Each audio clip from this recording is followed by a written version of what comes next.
2008 সালে নাটোরের সিংড়া উপজেলা থেকে জুনাইদ আহমেদ পলক প্রথমবার আওয়ামী লীগের সংসদ সদস্য নির্বাচিত হন।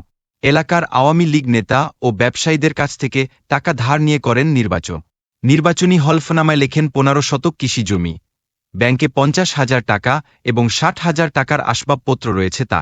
এরপর তথ্য প্রযুক্তি প্রতিমন্ত্রী হয়ে আলাদিনের চেরাগ পেয়ে যান পলক। সাবেক প্রধানমন্ত্রী শেখ হাসিনার ছেলে সজীব ওয়াজেদ জয় ছিলেন প্রধানমন্ত্রীর তথ্য ও প্রযুক্তি উপদেষ্টা। তাই জয়ের সঙ্গে খুব ঘনিষ্ঠ হওয়ার সুযোগ পান পলক। সেই সুযোগ কাজে লাগিয়ে হয়ে ওঠেন স্বেচ্ছাচারী।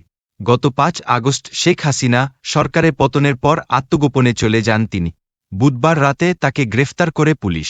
ঢাকা মেট্রোপলিটন পুলিশের খিলক্ষেত থানাধীন নিকুঞ্জ আবাসিক এলাকা থেকে আত্মগোপনে থাকাবস্থায় তাকে গ্রেফতার করা হয়। ডিএমপি সূত্রে বুধবার রাতে এ তথ্য জানা গেছে। ছাত্র জনতার আন্দোলনে আওয়ামী লীগ সরকারের পতনের পর 5 জন ভিআইপি আসামিকে রিমান্ডে নিয়ে জিজ্ঞাসাবাদ করছে ঢাকা মহানগর গোয়েন্দা পুলিশ। রাজধানীর নিউমার্কেট ও পল্টন থানার পৃথক 2টি হত্যা মামলায় তাদের গ্রেফতারের পর রিমান্ডে নেওয়া হয়। এর মধ্যে পলককে 10 দিনের রিমান্ডে নেওয়া হয়েছে।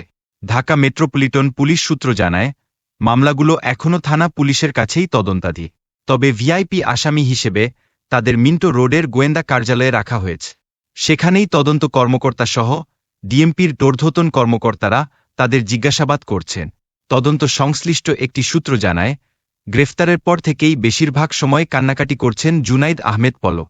ইন্টারনেট শাটডাউনের বিষয়েও তিনি তার দায় অস্বীকার করেছেন। তার ভাষ্য, প্রতিমন্ত্রী হলেও ইন্টারনেট বন্ধ করার ক্ষেত্রে তার একার কোনো সিদ্ধান্ত ছিল না। জিজ্ঞাসাবাদে পলক জানিয়েছেন, গোয়েন্দা সংস্থার প্রধান ও এনটিএমসির মহাপরিচালক সাবেক সেনা কর্মকর্তা জিয়াউল আহসানের নির্দেশনা মেনে তিনি ইন্টারনেট শাটডাউনের সিদ্ধান্ত নিয়েছিলেন। এছাড়া ইন্টারনেট শাটডাউনের ক্ষেত্রে সাবেক প্রধানমন্ত্রী শেখ হাসিনার সিও ছিল।